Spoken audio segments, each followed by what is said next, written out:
My sister falsely blamed me for taking her necklace, sneering, "You're just a pathetic liar." Until a stranger handed me an envelope saying, "They'll regret this tomorrow." Her face went pale as she realized. What if the people you bled for, the family you sacrificed everything for, turned around and accused you of being a thief? What if they threw you out, not for a mistake, but for a meticulously orchestrated lie by your own sister? This isn't just a story about a missing necklace. It's about the shattering cost of unconditional love and the agonizing rebirth that followed. The air in my childhood home, a place that once hummed with warmth and shared Sunday dinners, felt heavy with a suffocating silence that day. It was early autumn, the leaves outside just beginning to turn, but inside, a bitter chill had settled deep into the bones of our family. That particular afternoon, the only thing thicker than the unspoken accusations was the raw, gaping wound forming in my chest. My name is Chloe Wilson. Back in 2008, I truly believed family meant having each other's backs, no matter what. That mantra, drilled into me since childhood by my father, David, and echoed by my mother, Sarah, was the very bedrock of my existence. Family is forever, Dad would say over Sunday dinners. When everything else falls away, blood remains. Those words shaped every single decision I made, especially as the eldest daughter. Our family of four lived in a modest suburban home in Connecticut, a place my parents had bought during better times. Dad ran a construction company that once thrived, employing over a dozen people. Mom worked as an administrative assistant at the local high school, bringing in a steady, though not extravagant, income. We weren't rich, but we were comfortable. I never had to worry about the basics. Then came the 2008 recession, and everything changed. Dad's business took a devastating hit when major clients went bankrupt, owing him hundreds of thousands. Within 18 months, he'd laid off all his employees and was forced to file for bankruptcy himself. The shame of failure weighed on him like a physical burden. He found work as a foreman, but his income was more than halved. As if that wasn't enough, Mom was diagnosed with rheumatoid arthritis that same year. The medical bills piled up relentlessly, despite their insurance, and their savings rapidly dwindled. They refinanced the house twice, just barely staying afloat.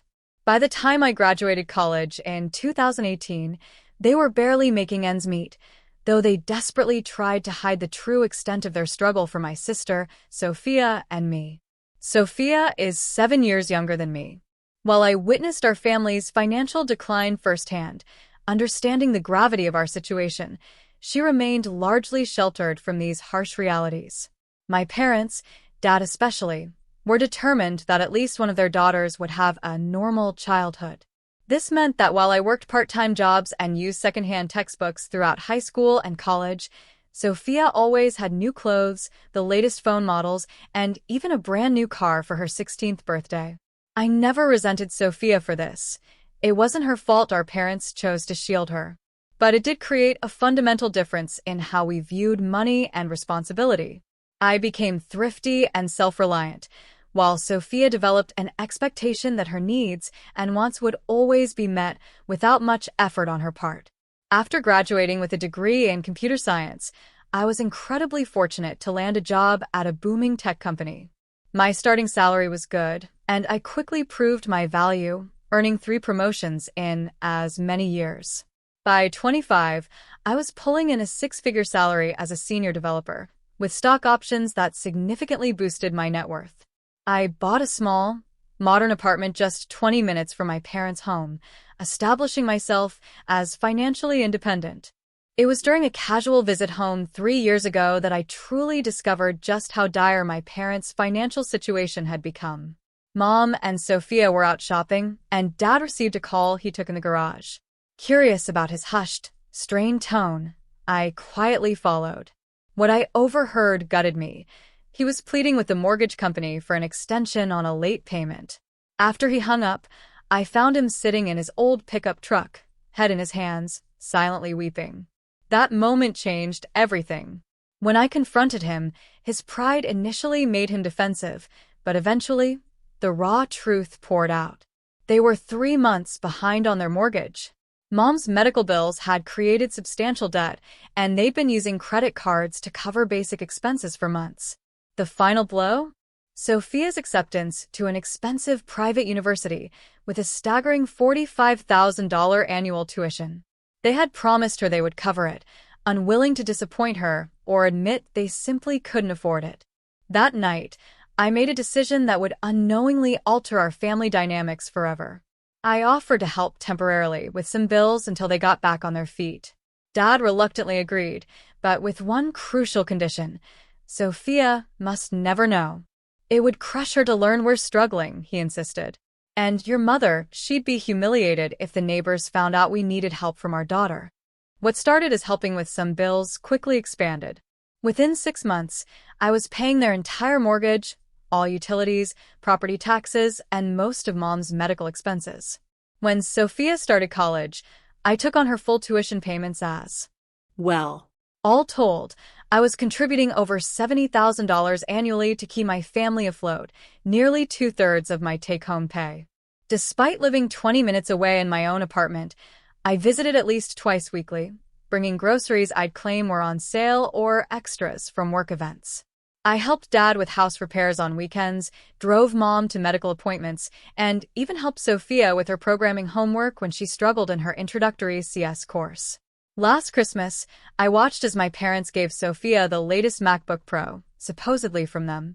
In reality, I had purchased it, just like most of the substantial gifts they'd given her over the past few years. Sophia hugged them tightly, gushing about how much she loved them, while I received a sweater and a gift card. I told myself I didn't mind. Seeing my family happy was enough. Or so I desperately tried to believe. For Sophia's 20th birthday 2 months ago, my parents wanted to give her something special. She had been dropping hints about an $8,000 white gold and diamond necklace she'd seen at a boutique downtown. It's an investment piece, she explained over dinner. Something I'll keep forever and maybe even pass down someday. Mom looked utterly distraught at the price tag, but Dad, ever the optimistic, promised they'd figure something out. That something was me, of course. When Dad called, asking if I could loan them the money, I already knew it wasn't a loan. None of the money I'd given them had ever been repaid, nor did I truly expect it to be. I transferred the funds that day. A week later, I watched Sophia unwrap the blue velvet box at her birthday dinner, squealing with delight as Dad fastened the necklace around her neck. "You're the best parents ever," she declared, admiring her reflection. "I don't know anyone else whose parents would get them something this amazing." I smiled, taking photos, trying to ignore the familiar, dull ache in my chest.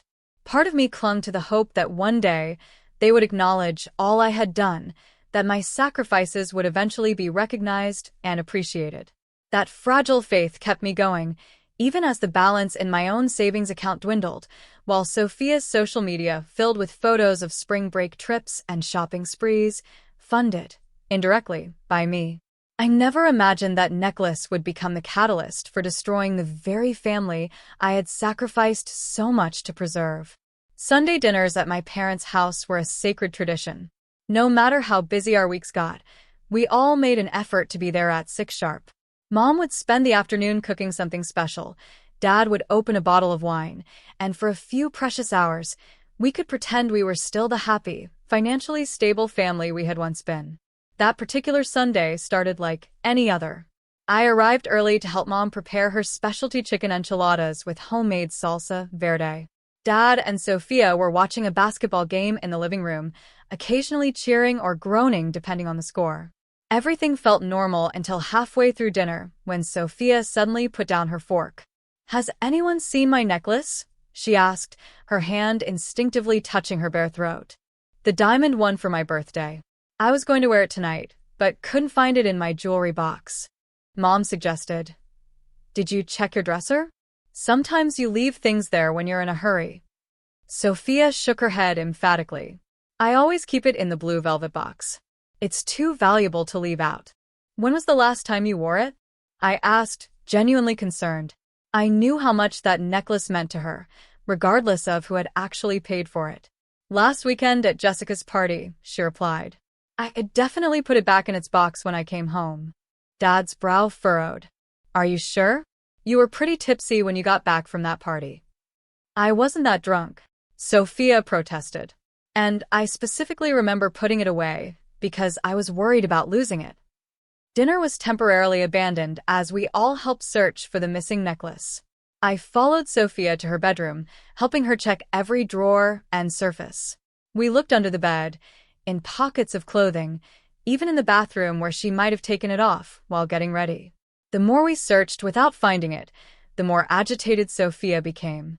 I don't understand, she muttered, her frustration mounting. It should be here. As the search expanded to the rest of the house, I noticed a subtle, chilling shift in the atmosphere. Sophia's eyes followed me when I entered rooms. When I offered to check the laundry room, she quickly said she'd already looked there, though I knew she hadn't. Small moments of tension began building, like static electricity before a storm. We returned to the dining table after an hour of fruitless searching. The enchiladas had gone cold, but we reheated plates in the microwave and tried to salvage dinner. The conversation was stilted, with Sophia unusually quiet. You were in my room earlier today, weren't you, Chloe? She suddenly asked, her voice carrying an edge I hadn't heard before. I paused mid-bite, confused. What? No. I came straight to the kitchen when I arrived. I thought I saw you coming out when I was heading upstairs. I went up to use the bathroom once, but I didn't go in your room, I explained, increasingly uncomfortable with her tone. Mom shifted in her seat. Dad glanced between us, his expression unreadable. That's strange, Sophia continued, because my door was open when I got back upstairs, and I always close it. Maybe Mom went in to put away laundry? I suggested. Mom shook her head. No, I didn't do laundry today. The implication hung in the air like a foul smell. No one was outright accusing me of anything, but the suggestion was clear enough to strike fear in my heart. Sophia, I said carefully, my voice trembling slightly. If you're implying what I think you are, you're wrong. I had absolutely no reason to go into your room, and I definitely didn't take your necklace. She shrugged, but her eyes remained sharp, suspicious. I'm just trying to figure out what happened. It's an $8,000 necklace. It doesn't just disappear. Well, it didn't disappear into my pocket, I snapped, trying to keep my voice level despite my growing indignation. Dad cleared his throat. Chloe, no one's accusing you of anything, he said, though his tone suggested otherwise.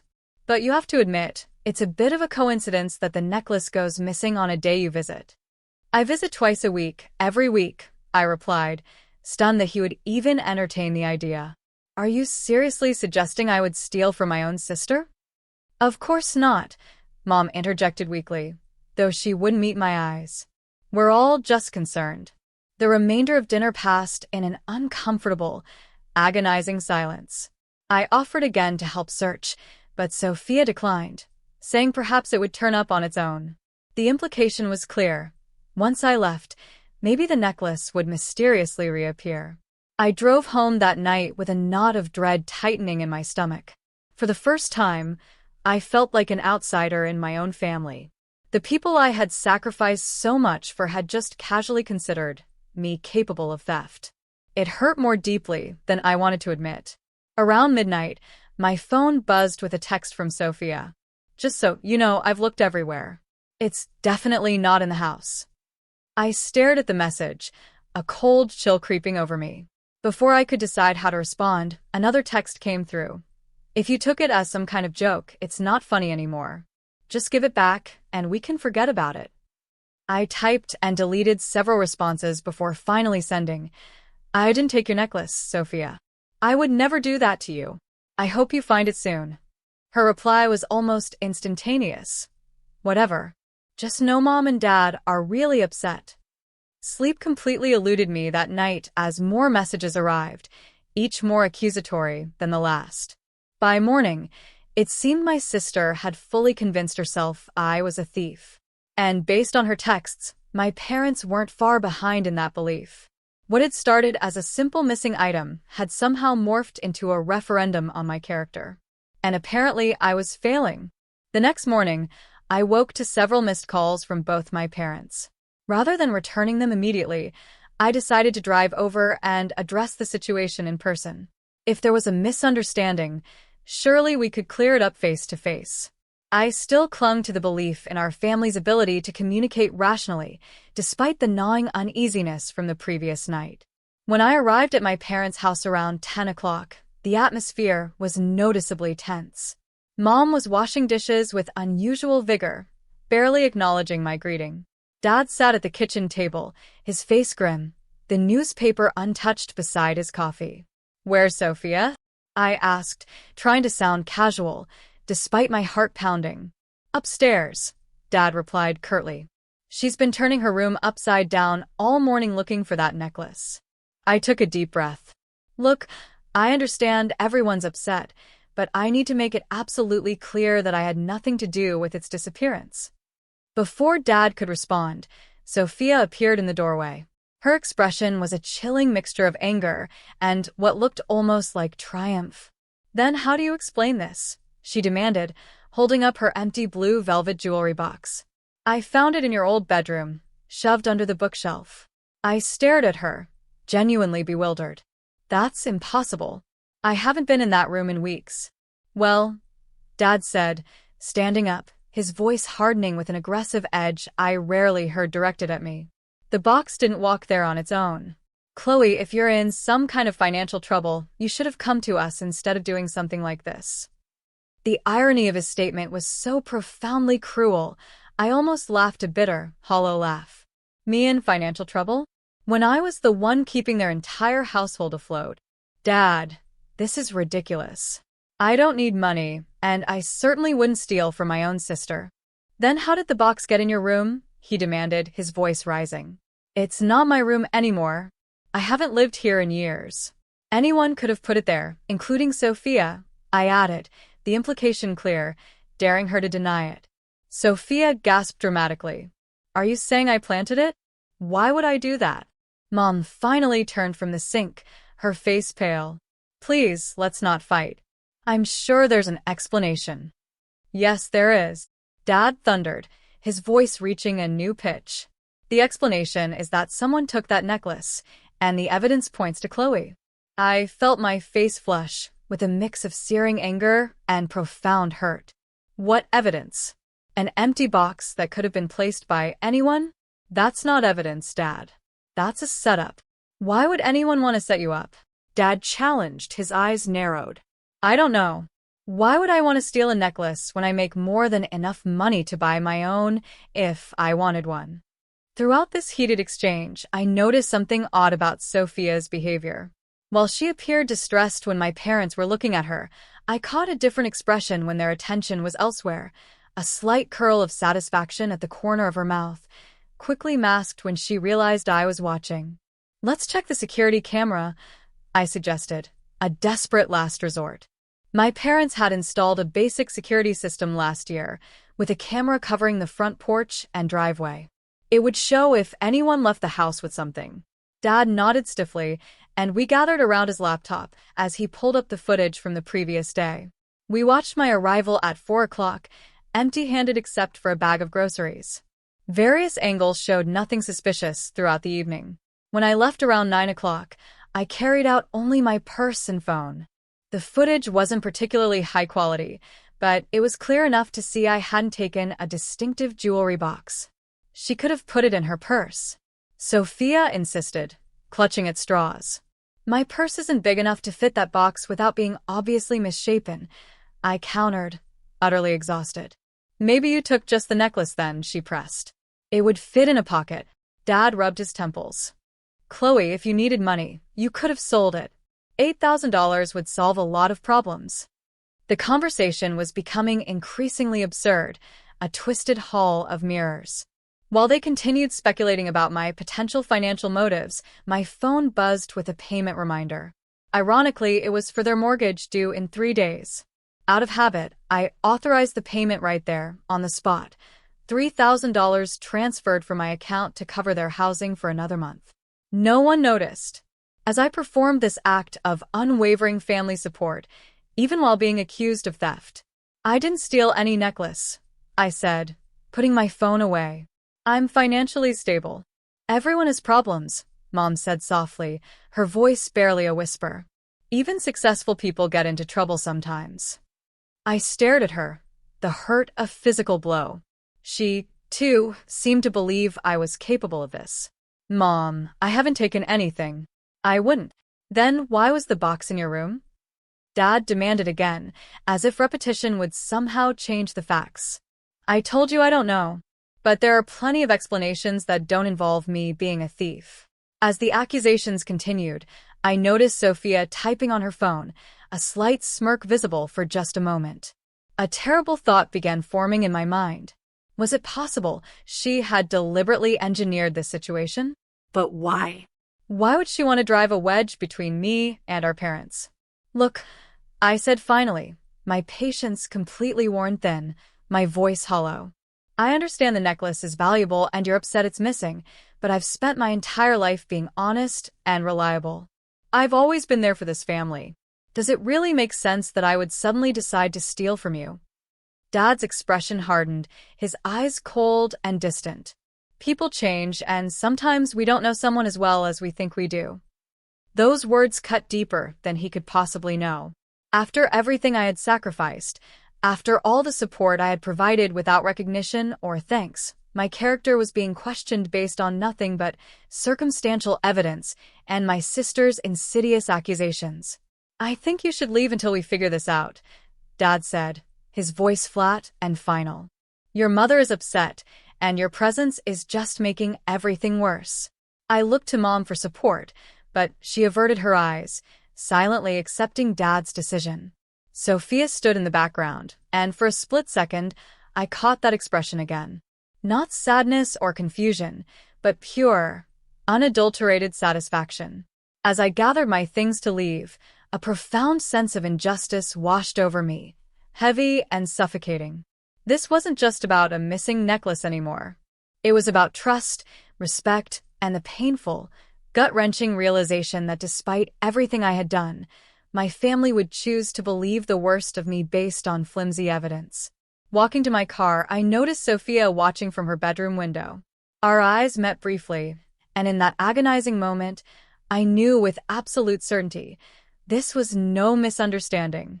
Something far more calculated was at play, though I couldn't yet grasp why my own sister would want to destroy my relationship with our parents. 3 days passed with minimal communication from my family. Mom sent a few non-committal texts asking how I was doing, carefully avoiding any mention of the necklace. Dad remained silent. Sophia, meanwhile, had apparently been busy sharing her version of events with extended family members. This became painfully clear when I received a call from my Aunt Carol, Dad's sister, asking if I would come to the house for a family discussion that evening. Her tone was gentle but firm, suggesting attendance wasn't optional if I wanted to remain part of the family. Everyone wants to resolve this situation, she explained. Your parents are very upset. I'm upset, too, I replied, my voice thin with suppressed emotion. I've been accused of something I didn't do, and no one believes me. That's why we need to talk, she insisted. Please be there, Chloe. I agreed, not because I expected a fair hearing, but because I couldn't bear the thought of being estranged from my family. Despite everything, I still loved them and desperately wanted to clear my name. When I arrived that evening, the scene that greeted me felt less like a family discussion and more like an intervention. Dad and Mom sat stiffly on the living room couch. Aunt Carol and Uncle Mark occupied the armchairs. Sophia perched on the piano bench, eyes red as if she'd been crying, a performance I instinctively distrusted. My cousin Ben, who had never particularly liked me, stood by the fireplace with his arms crossed, a smug expression on his face. Chloe, Dad began as soon as I sat down, his voice clipped and cold. We've asked you here because this situation has gone on long enough. The necklace is still missing, and all evidence points to you taking it. What evidence? I demanded, my voice raw. An empty box that anyone could have planted? Sophia spoke up, her voice trembling theatrically. I've been doing some research, and the pawn shop downtown doesn't require ID for items under $10,000. They pay cash on the spot. The implication was a deliberate, cruel dagger, and I felt my face flush with incandescent anger. So now I've not only stolen your necklace but pawned it? This is absurd. Is it? Dad challenged, his eyes hard. You've been acting strange lately. Distracted. Checking your phone all the time.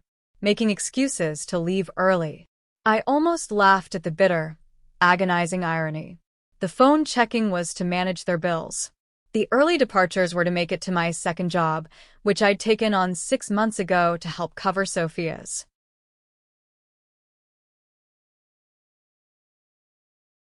study abroad program for the upcoming semester. That doesn't prove anything, I retorted, my voice shaking. Aunt Carol leaned forward, her expression falsely sympathetic. Chloe, honey, if you're in trouble, we want to help. But first, you need to be honest. I am being honest. I didn't take the necklace. Uncle Mark shook his head sadly. Denial only makes this harder for everyone. The conversation continued in this soul-crushing vein, with various family members taking turns explaining why a confession would be best for everyone. No one entertained the possibility of my innocence, not even for a fleeting moment. It was as if they had already decided my guilt and were simply waiting for me to acknowledge it, to bow before their collective judgment. Dad finally delivered his ultimatum, rising to his full height and pointing a shaking finger at me. Chloe, I'm going to say this once. Either confess what you did with the necklace and return it, or get out of this house and don't come back until you're ready to tell the truth. I stared at him, speechless, my throat closing up. In all my 28 years, I had never heard him speak to me with such cold, unyielding contempt. Dad, I said, my voice barely above a whisper, choked with unshed tears. I'm your daughter. You've known me my whole life. Do you really believe I would do this? The Chloe I raised wouldn't, he answered, his voice devoid of warmth. But people change. I turned to my mother, who had remained largely silent, her face a mask of misery. Mom, do you believe I did this? She looked down at her hands, twisted together in her lap. Her silence was answer enough. The betrayal cut so deep I could barely breathe. I had financially supported this family for years, sacrificed my own financial security, put my life on hold in countless ways. And this was what I received in return. Not just disbelief, but outright condemnation. I think we should check Chloe's car, Cousin Ben suggested suddenly, his voice dripping with malice. If she hasn't pawned it yet, she might still have it there. Before I could protest, Dad was nodding. Good idea. Chloe, give us your keys.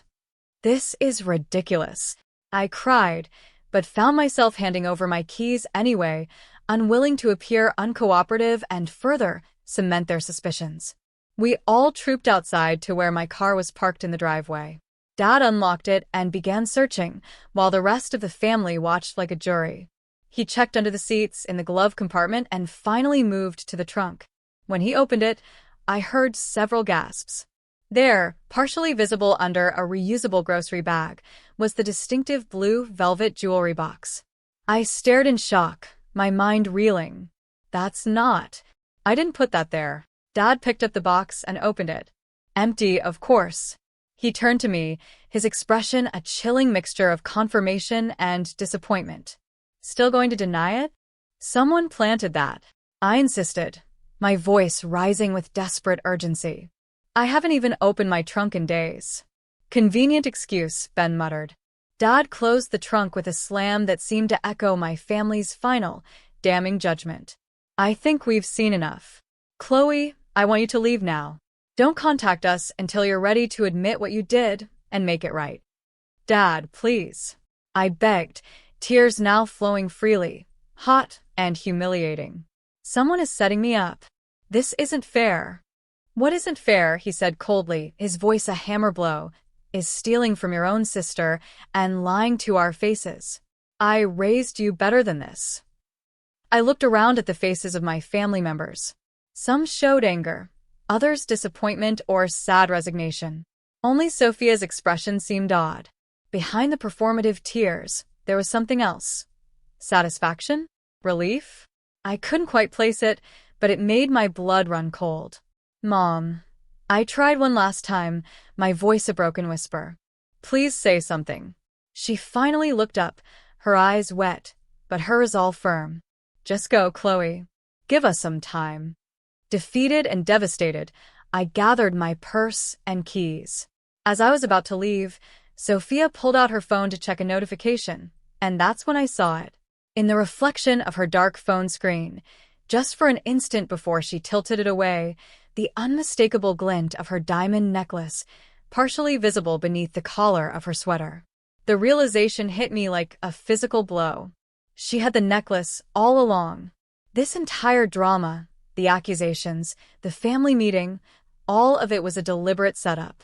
My own sister had orchestrated my exile from the family. I opened my mouth to expose her, but in that moment, I realized it would be pointless. They had already decided I was guilty. My word against hers would change nothing, especially without concrete proof.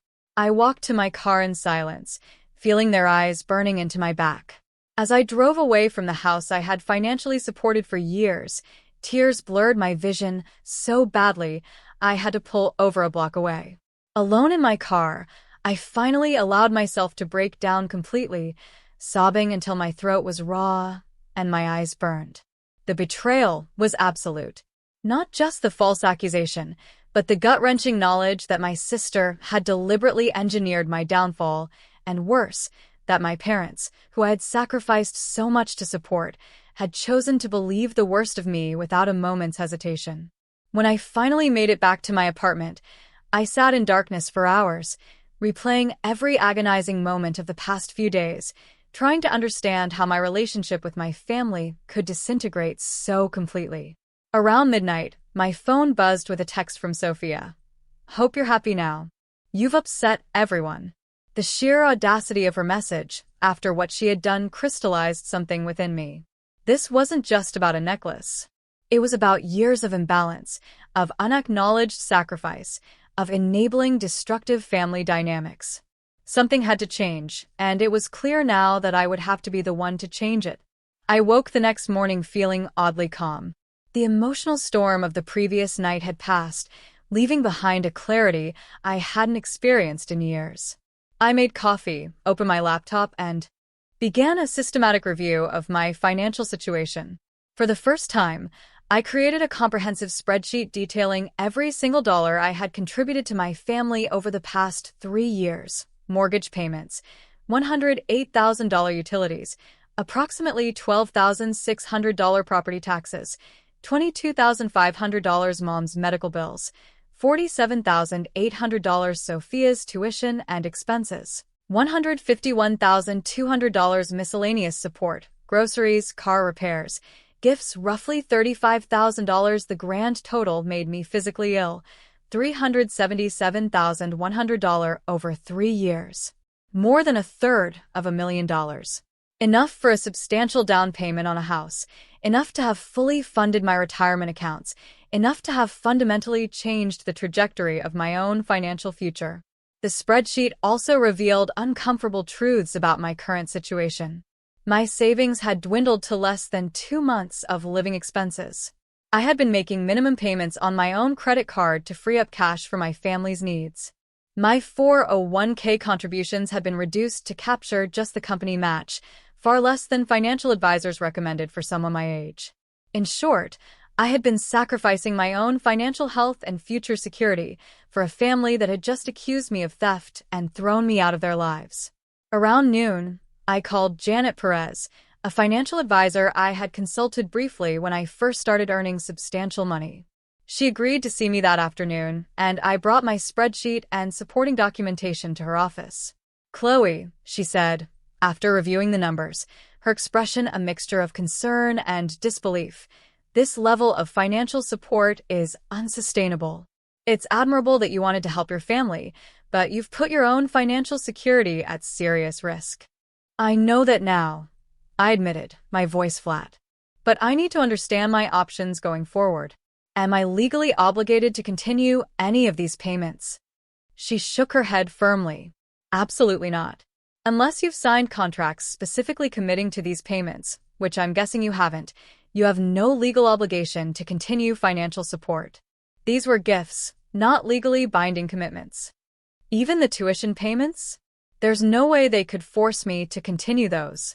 The university has a contract with the student or whoever signed the tuition agreement, not with you as a third-party payer. If you've been making payments directly to the school without signing any documents, you can stop at any time. I felt a tremendous weight lifting from my shoulders. What about the mortgage? My name isn't on it, but I've been making the payments for years. Same principle applies. The mortgage agreement is between your parents and the bank. Your voluntary payments don't create a legal obligation to continue. To be absolutely certain, I also scheduled a consultation with a lawyer later that afternoon. Attorney William Chin confirmed everything Janet had told me. I had no legal obligation to continue financial support to my family. Any moral obligation, he pointed out gently, had to be weighed against their treatment of me and my own needs. Family financial support is a choice, not a requirement, he explained, especially when there's been a significant breach of trust. Armed with this information, I returned home and began gathering evidence of my financial support. Bank statements showing transfers to my parents' accounts, records of direct payments to Sophia's university, utility bills in my parents' names with payment confirmations for my accounts. I organized everything chronologically in a binder, creating an irrefutable record of my contributions. As I worked, my phone rang. It was a number I didn't recognize, but I answered anyway, half expecting a collection agency looking for my parents. Instead, I heard a familiar voice. "Chloe, it's Jessica, Sophia's roommate from freshman year." I hadn't spoken to Jessica in months, though we'd always been friendly. "Hi, Jessica. This is unexpected." "Yeah, I know. Look, I overheard something yesterday that I think you should know about. I was at the coffee shop near campus when Sophia came in with some friends. I was in the corner booth, and they didn't see me." My heart began beating faster, a cold dread mixing with a desperate hope for truth. "What did you hear?" "She was bragging, Chloe, about how she'd gotten rid of you." Those were her exact words. "I finally got rid of Chloe." She was laughing about it, saying, "Now your parents would stop comparing them to you all the time." The confirmation of my suspicions should have hurt, but instead, it fueled my resolve, hardening it into a steel core. "Did she mention a necklace?" "Yeah, she said something about hiding it and making it look like you took it." I couldn't hear everything, but it was definitely deliberate. "I always thought you were really nice, so when I heard that, it didn't sit right with me." "Thank you for telling me, Jessica. I really appreciate it."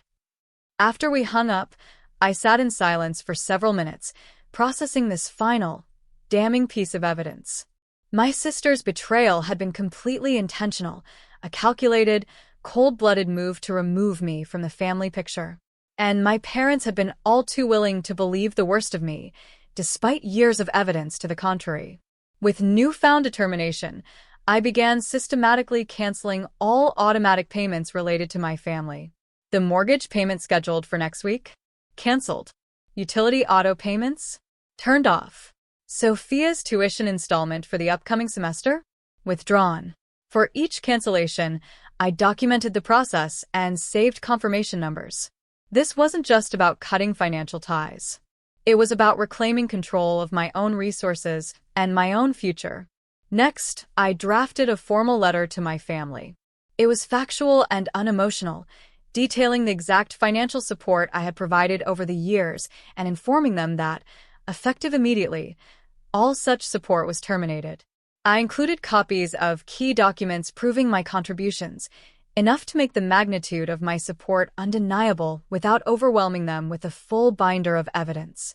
As I prepared to mail the letter, I hesitated briefly. Was I being too harsh?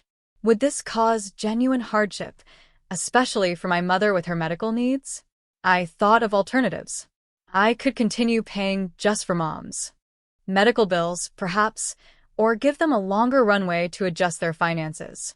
But then I remembered their faces as they accused me of theft, my mother's silent complicity, my father's cold, dismissive words, and Sophia's satisfied smirk as she orchestrated my family exile, all while wearing the very necklace she had accused me of stealing.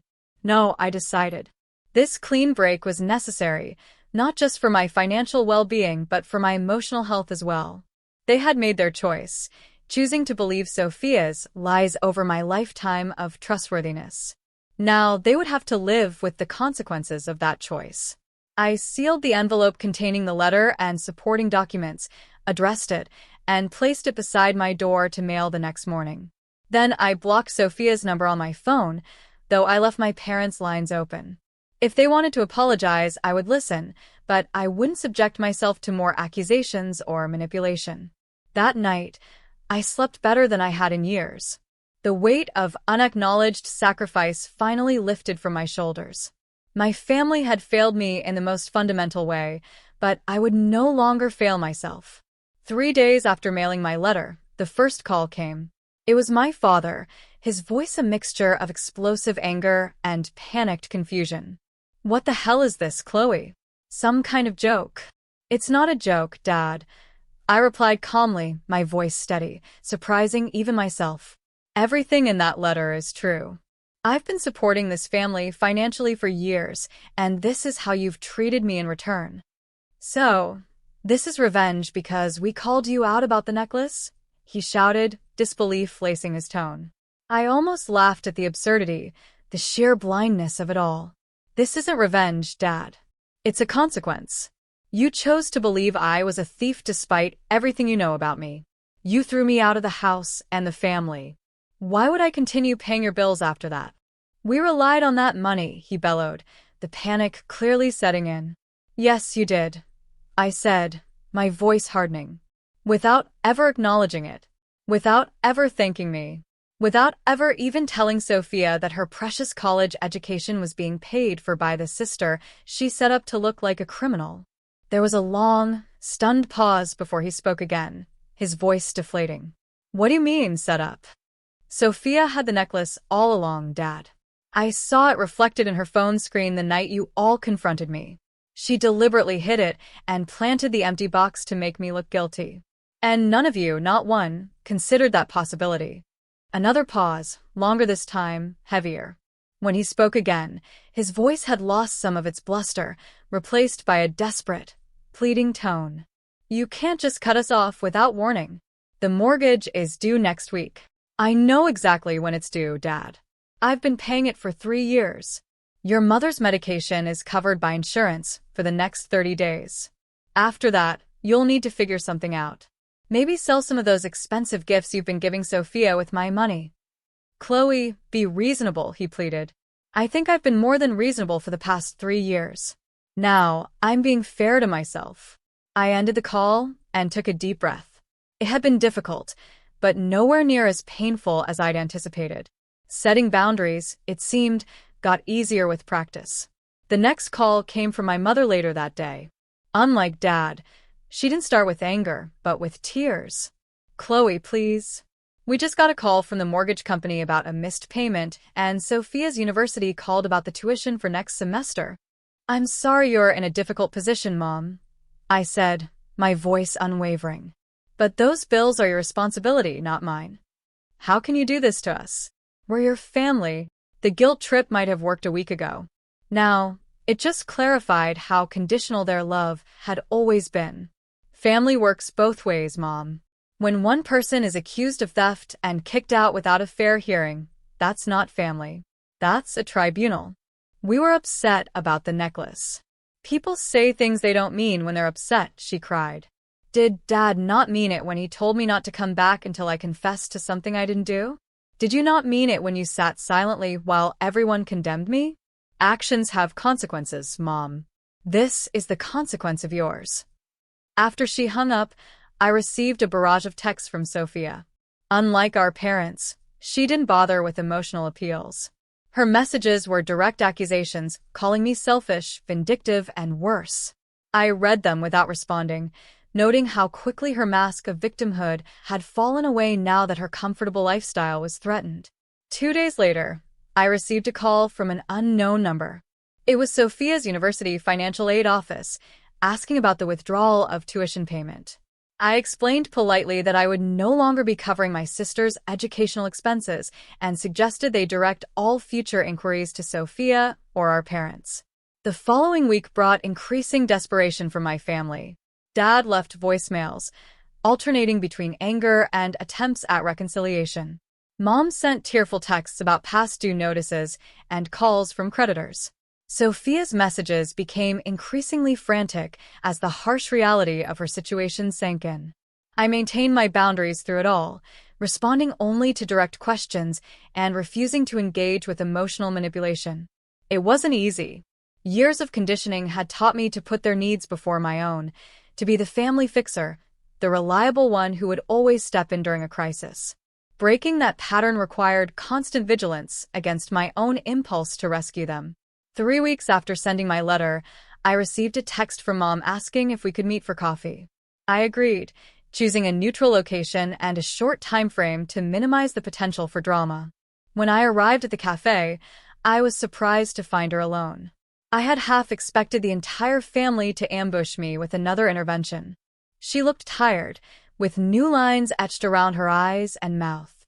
"Thank you for coming," she said as I sat down. "Of course," I replied, keeping my tone neutral. "There's something you should know," she began, her fingers nervously shredding a napkin. "Sophia confessed about the necklace." I nodded, but said nothing. "She had it all along. She said she was jealous of you, of how Dad always talked about how responsible and successful you are. She thought if she could make you look bad, maybe they'd stop comparing her to you all the time." "I know," I said simply. I saw the necklace reflected in her phone that night at the house. Mom's eyes widened, filled with fresh tears. "You knew? Why didn't you say something? Would anyone have believed me? You had all already decided I was guilty." She looked down, unable to meet my eyes. "We should have trusted you. I should have trusted you. I'm so sorry, Chloe." Her apology seemed genuine in the moment, but I noticed it came only after Sophia's confession, not from her own realization that she had misjudged me. It also came after weeks of undeniable financial hardship, which made its sincerity questionable. "Thank you for telling me," I said carefully. "How are things at home?" She sighed, a deep, weary sound. "Difficult. Your father had to ask for an advance at work to cover the mortgage. Sophia had to drop 2 classes because we couldn't pay the full tuition. She's taken a job at the campus bookstore, but it doesn't pay much." I nodded, acknowledging the information without offering help. The old Chloe would have immediately stepped in, offered to cover the most urgent bills, fallen back into the familiar role of family savior. But I wasn't that person anymore. "And the necklace?" I asked. "She sold it," Mom admitted, her voice barely audible. "About a week after you left. She needed the money for a spring break trip she'd already committed to. She never expected you to stop paying for everything. None of us did." The irony was almost too perfect. Sophia had accused me of stealing and selling the necklace, then done exactly that herself when financial reality hit. "I hope you understand why I had to step back," I said. It wasn't just about the accusation. It was about years of taking my support for granted, of never acknowledging everything I was doing for the family. Mom nodded slowly. "Your father found all the payment records. The mortgage, the utilities. Sophia's tuition. We had no idea it was so much. You knew I was helping. You just never asked how much." She met my gaze, her eyes brimming. "We should have. I'm truly sorry, Chloe. Not just for the necklace situation, but for everything. For taking advantage of your generosity for so long." We talked for another hour, more honestly than we had in years. She explained that Dad's pride had prevented him from acknowledging the extent of their financial dependence. I shared how deeply hurt I'd been by their willingness to believe the worst of me. By the time we parted, something had shifted between us. Not forgiveness, exactly, but a tentative step toward understanding. That evening, Dad called. His apology was less eloquent than Mom's, but seemed genuine in its awkwardness. He struggled to find words for his regret, eventually settling on a gruff, "I was wrong about you, and I'm sorry for that. More sorry than I can say." Sophia was the last to reach out, sending a letter rather than calling. She admitted orchestrating the whole scenario out of jealousy, and resentment that had built over years. "You were always the perfect one," she wrote. "I just wanted them to see you weren't so perfect after all. I never thought it would go so far. I never thought you'd stop paying for everything." Her apology, like our parents, seemed motivated at least partially by financial consequences rather than pure, unadulterated remorse. Still, it was a start, a recognition at least of the harm she had caused.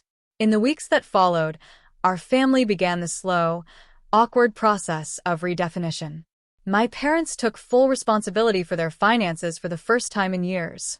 Dad took on additional weekend work. Mom found a part-time job she could manage despite her health limitations.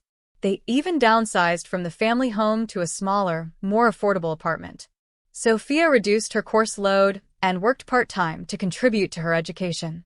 And I maintained my financial independence, rebuilding my savings and focusing on my own future. It wasn't easy. There were slips back into old patterns, attempts at manipulation, moments of resentment on all sides. But gradually, a new dynamic emerged. One based on respect rather than exploitation, on honesty rather than comfortable lies. And through it all, I discovered something unexpected, a strength I didn't know I possessed. The capacity to stand firm in my own worth even when those I loved most tried to diminish it. The courage to demand the respect I deserved. The clarity to recognize that real love doesn't require endless sacrifice without acknowledgement. It was a painful lesson, but perhaps a necessary one for all of us. 6 months have passed since the day my family accused me of theft, and I discovered the true cost of unconditional support. In that time, I've rebuilt not just my finances, but my sense of self-worth and understanding of what healthy relationships should look like. The first few weeks after cutting financial ties with my family were surprisingly liberating. Without the constant drain on my resources, I was able to fully fund my emergency savings account for the first time in years. I increased my 401k contributions to the recommended 15% of my income. I even started researching investment properties, something that had seemed impossibly distant while supporting 4 adults on one income. But financial recovery was only part of my journey. The emotional wounds inflicted by my family's betrayal ran deeper than I initially realized.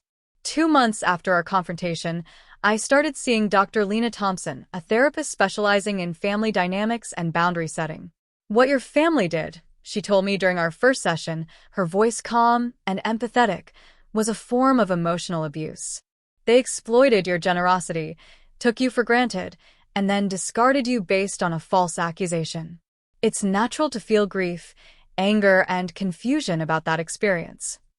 With Dr. Thompson's guidance, I began unpacking patterns that had been established long before the necklace incident. How I had been cast as the responsible caretaker from childhood. How my parents had subtly encouraged my sister's dependence while expecting self-sufficiency from me. How I had derived my sense of worth from being needed rather than being valued for who I was. People who consistently put others' needs before their own often struggle with feelings of guilt when they start setting boundaries, she explained. Remember that boundaries aren't selfish. They're necessary for healthy relationships. Those words became my mantra on difficult days when doubt crept in. Was I being too harsh? Should I help? With just one bill? Just this once? Whenever those thoughts arose, I reminded myself that boundaries aren't selfish. They're necessary for healthy relationships. Around the same time I started therapy, I also began building a new social circle. For years, my family obligations had limited my availability for friendships. Now, with both time and financial resources at my disposal, I joined a hiking club, volunteered at a local coding boot camp for women, and reconnected with former colleagues. Through these connections, I discovered what genuine appreciation felt like. When I helped a boot camp student debug a challenging project, her heartfelt thanks meant more than years of unacknowledged family support. When I organized a weekend trip with my hiking group, their enthusiastic participation validated my efforts in a way my family never had. My career also flourished without the constant financial pressure.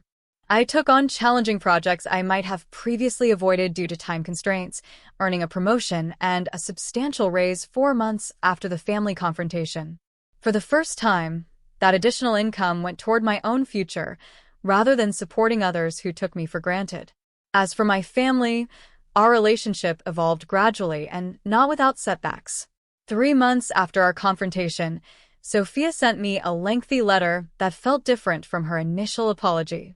Where her first note had focused primarily on justifications and excuses, this one demonstrated genuine self-reflection. "I've been thinking a lot about why I did what I did," she wrote. "It wasn't just jealousy of how Mom and Dad treated you. It was knowing, somewhere deep down, that I didn't deserve the lifestyle I had, that I hadn't earned it the way you earned everything in your life. It was easier to tear you down than to build myself up. I'm trying to do the hard work now. I got a second job this semester. I'm actually going to all my classes. For the first time, I'm paying for things with money I earn myself, and it feels different, better somehow. I don't expect forgiveness, but I wanted you to know I'm trying to change." Her letter touched me more deeply than I expected. Not enough to resume financial support, but enough to consider rebuilding some form of relationship. We started with occasional text messages, then coffee every few weeks. Our conversations were cautious at first, carefully avoiding any mention of money or the necklace incident. Over time, we developed a tentative new dynamic. Not the close sisterhood I had once imagined, but something more honest than what we had before. 4 months after the confrontation, I agreed to help my parents with a specific, limited expense, Mom's specialized medication that wasn't fully covered by insurance. I made it clear this was a choice, not an obligation, and established firm boundaries around my contribution. The money would go directly to the pharmacy, not to them. The arrangement would be reassessed every 3 months. And most importantly, this support was conditional on continued respectful treatment. "I'm willing to help with this specific need," I told them. "But if there's ever another incident where my character is questioned without cause, or where my generosity is taken for granted, the support ends immediately and permanently." They accepted these terms without argument, a sign that perhaps they too had learned from the experience. Dad, in particular, seemed transformed by the ordeal. His pride had taken a significant hit when he had to admit his financial dependence on his daughter. But once that initial hurdle was crossed, he demonstrated genuine humility. "I always thought providing for my family made me a man," he confessed during a rare heart-to-heart conversation. "When I couldn't do that anymore, I felt like a failure. I let you take over because it was easier than admitting I had failed. That wasn't fair to you, and I'm sorry."